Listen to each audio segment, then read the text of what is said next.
Hey, I'm Bob at I Like to Make Stuff. Today I'm gonna make a table that looks like the ocean.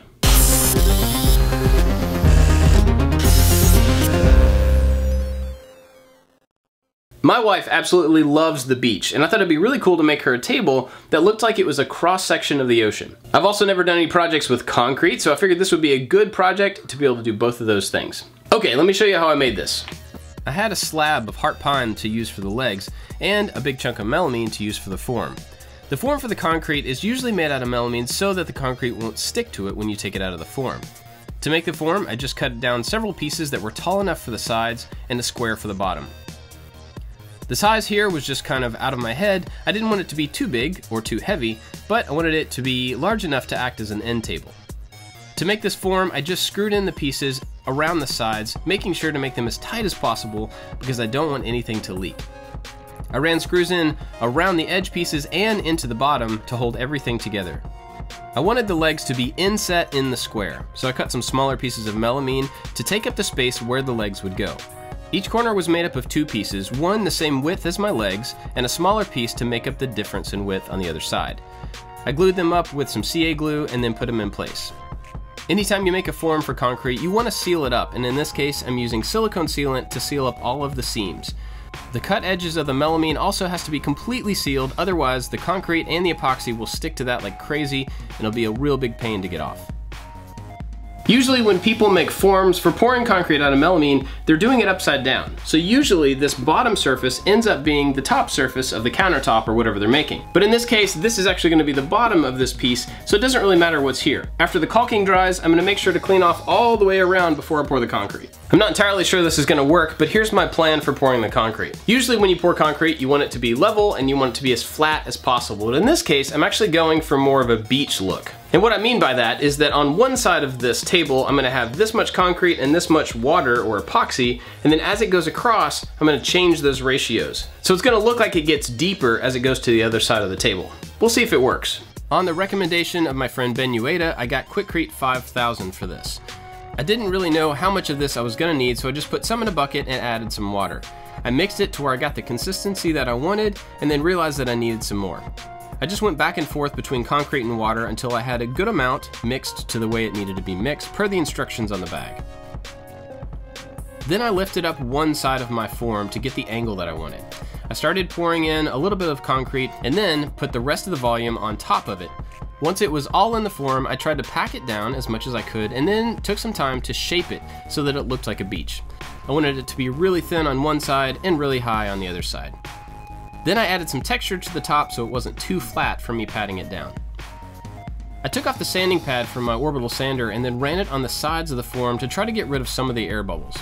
I could have spent more time on that. I cut down this large piece of heart pine to make the legs. Basically, I cut off the rough edge and then I set the fence to where I could cut some square legs. This is a really cool old piece of wood that I think was used as a countertop at some point, so it's got a lot of water damage and just dirt. Once I had all of the legs cut, I just looked at them and picked which sides I thought would look best on the outside and made sure to go back and sand off all the gross stuff, all the dirt and everything on all of the sides. I had some other pine panels that I had reclaimed from the same location. These got cut down into strips to act as cross braces underneath the table in between the legs. I chopped these down to length a little bit oversized because I wanted to fit them exactly underneath the table when I was ready to build the legs. The concrete has been curing for about 48 hours, and during that time I've had it covered up with plastic so that it didn't dry out too fast. This is the first time I've ever done any kind of concrete in a form, so I don't really know what I'm doing, but there is a friend of mine who does. Ben Ueda runs a channel called Homemade Modern. I'm gonna link it down in the description. He does a ton of great projects, and a lot of them have to do with concrete. He pours a lot of concrete countertops and things like that, so if you're interested in more detail on how to do this in the correct way, he will be a great resource, so go check that link out. Now it's time to pour the epoxy in this, and this is another stage that I don't know if this is gonna work or not. I do have a feeling that there are gonna be a lot of air bubbles that are gonna come up out of the concrete into the resin, and maybe that'll make it look even more like water. I'm not really sure, but we'll find out. Before pouring the resin, I removed all of the extra little bits of concrete from the side. Anything that's left on the sides of the form will be on the outside of the epoxy. I cleaned out all the dust from that and then lifted my form in the opposite angle that I had done when I poured the concrete. This will start to even out the overall surface. Following the instructions on the epoxy, I mixed these in a 1-to-1 ratio. Now it's very specific about how you're supposed to mix these and how long you're supposed to mix them. You should definitely follow the instructions exactly. I added 10 drops of blue dye to this, and I wasn't sure if that would be enough or too much, but it ended up being a perfect amount. Once I got that fully mixed in, I poured it over the top of the form. I had to move the form around a little bit to get the epoxy to go into all of the corners and to completely cover the bottom surface. It's pretty fluid at this point until it starts to set up. Once I had it fully in there, I used a heat gun to lightly run over the surface to pop the air bubbles that rise to the top. After 4 hours, when that first layer had cured, I had mixed up another batch with the same amount of blue dye and then poured it in. I poured that second coat about an hour ago, and I came back to look at it just a minute ago, and it's cracking. I'm expecting that's because I'm pouring about the max thickness in a single level that they recommend doing, and I'm doing it in the amount of time that they recommended, but apparently it's too much heat and it's causing the top layer to crack. Now hopefully I can still fill that with the next layer and you won't even see it, but you never know. We'll just see how it turns out. After about another 6 hours, I mixed up another batch and then took my time to pour it first down into this crack. I tried to fill the crack up all the way and then used the heat gun to draw any air bubbles out of the crack before I added the rest of it on top. Once I got the rest of this layer poured, I was really happy to see that the crack pretty much just disappeared. I let this one fully cure for another 5 or 6 hours and then added the final coat. Overall, I used 2 gallons of epoxy for this, and you can see how thick it was. I could have easily added more to make it thicker and make the water effect even greater. After that final coat, I let it cure for 2 days to make sure that it was really hard and fully cured. Then it was time to take it out of the form. Unscrewing one panel, I was really happy with how it was looking already. I took off the other outside panels and the side pieces came off just fine. The corners ended up being a little bit more trouble. I think spraying mold release on the inside of the form before pouring anything would be helpful because I had to knock these off so hard some of the epoxy broke. I also had to chisel off all of these extra pieces in the corner. It ended up looking okay because the legs go in these corners anyway, so you don't really see them, but it was a lot of extra work that could have been avoided if I had sealed up these corners beforehand. After I got all of these pieces taken off, I just used an orbital sander to clean up all the surfaces. Now anytime you sand epoxy, it makes it cloudy, and in this case, I want it to be clear. So the first pass was trying to get rid of all the residue and clean everything off. I used some CA glue to put those corners back on as well. The top edge of the epoxy actually ramped up a little bit towards the melamine, so you had kind of a sharp edge that had to be sanded down. By sanding this edge, it also clouds the top a little bit, but we'll polish that up later. At this point, I still hadn't figured out how to mount the legs to each other, so I decided to use an X system underneath to hold the legs in position.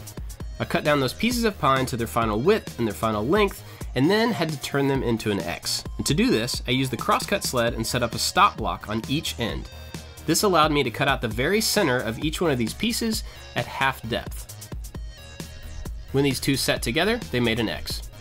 But this is where it got a little bit tricky. I cut down a piece of 2x4 to 45 degrees to act as a backer on my crosscut sled. On each of the legs, I drew a line where I wanted these X's to intersect. I set up a stop block and drew a line on the sled so I knew where to cut on each one of the legs. Holding the piece against my 45-degree backer, I ran it over the blade to cut a bunch of different slots. Now what this does is cuts a flat dado at an angle in each one of the legs. You can see what it looks like right here. It ended up working out perfectly. So I just repeated this cut on each one of the legs on both ends. People often ask why I don't use a dado stack for stuff like this, and in this case, I couldn't use my crosscut sled, and I wouldn't be able to use the stop blocks or the 45-degree backer. It just doesn't make sense in this application. After I got all 8 of these slots cut, I just cleaned them out and flattened them with a chisel. I did a dry fit of everything to make sure that it all fit around the table and all of the joints were as tight as I wanted them to be. I was really happy and a little surprised that it actually fit together perfectly. The only fasteners in this entire thing are a screw that I added in the middle of each one of the X's, coming up from the bottom side. This may not be necessary, but I thought it would be good to hold those pieces together. I added a whole lot of glue to each one of the surfaces on each one of these cuts, and then knocked all of the legs into place. Some of them were tighter than others, but the glue will help it expand and the joints should be tight. Once everything was lined up and pretty square, I used some straps to pull all of the legs inward. By tightening these down, it pulled all of the joints together. I put the top in to make sure that I didn't make it too small to where the top wouldn't fit. Then I just had to let it dry. Then it was time to start the sanding process. I used some spray adhesive to put some 400 grit paper on the back of a piece of wood, and then started sanding all of the faces. After this, I used some 400 and some water to wet sand these same surfaces. After this, I wet sanded up through the grits to about 1500 grit paper. After that, it was time for polishing. I bought some polishing compound, which was actually really expensive, and a couple of different options for polishing. One was attachment for a drill. It didn't work great, and then I went to Harbor Freight and got the cheapest polisher I could find. This thing was about 17 bucks. I had two different types of polishing compounds, so I tried them both and realized that I had to do them in the correct order, and there were some places that just needed to be sanded more, so I had to go back and sand and then repolish. Basically, I spent an entire afternoon trying to get this surface as smooth and glossy as I could. This is one of those things that I think could just go on forever and ever and ever, and you could keep polishing and keep sanding, but eventually I kind of got tired of doing it, and it looked good enough. I was happy with how it looked like water, and so I just wanted to be done. When I got to that point and I was happy with it, I moved on to sanding and finishing the stand. I ran over all this one more time with some high grit paper just to smooth everything out, and then used a couple of coats of Danish oil. This isn't a finish that I use very often, but I put some of it on a test piece and really loved the way that it looked. So I did a couple of coats, wiping down all of the surfaces, and I was really happy with how it made the grain pop. Then I just dropped on the top piece and it was done. This thing took way more time than I expected that it would, because I had to do all of this stuff multiple times. That also made it a lot more expensive than I thought it would be as well. But in the end, I really love how it came out. I love how this looks like a beach and it gets deeper, and then the color gets darker over here just like it would in real water. I didn't get the top and the sides fully polished. I put a lot of time into it and eventually just kind of got tired of doing it. But the good thing is I didn't attach the top. The weight of this is holding it in place, which is perfectly good, but I can pull it off later and do some more polishing, or if there's ever a scratch, I can always take it off and fix it. Not having done any concrete before, there were some things I forgot to do after doing this multiple times. The first time I did it, I vibrated it really well and got rid of all of the air bubbles, but after doing it a couple of times, I kind of forgot to do that. So in the future, I'll just have to remember to do some of those things to get a more solid pour down here and not have any of these gaps. Ultimately, it looks really organic down here, and so that's cool, but it would be really cool to have a nice solid line to match the solid line on top. The concrete looks kind of white here, and I think that's mostly the polish that I was using on the epoxy that got onto the concrete. So I should have sealed the concrete first before doing the polishing, I think, but I'm gonna go back and seal it anyway, and we'll see how it turns out. I also wasn't really sure how this wood would look next to this stuff. I really was focusing on the top, and I was gonna kind of figure out the finish of the wood as I went along. I thought about painting it white to make it look kind of beachy. I thought about doing a steel frame instead, but realized that that would probably make it look really cold. In the end, I love that the wood has kind of an orange color next to the blue water, and I think it's a really good matching. I'm really happy with it, and most importantly, my wife is really happy with it. I would love to know what you think about this one, or if you've done anything like this, I'd love to see it. Let me know down in the comments. I've got lots of other projects of all types that you should definitely check out, and don't forget to subscribe. That's it for this one, guys. Thanks for watching. I'll see you next time.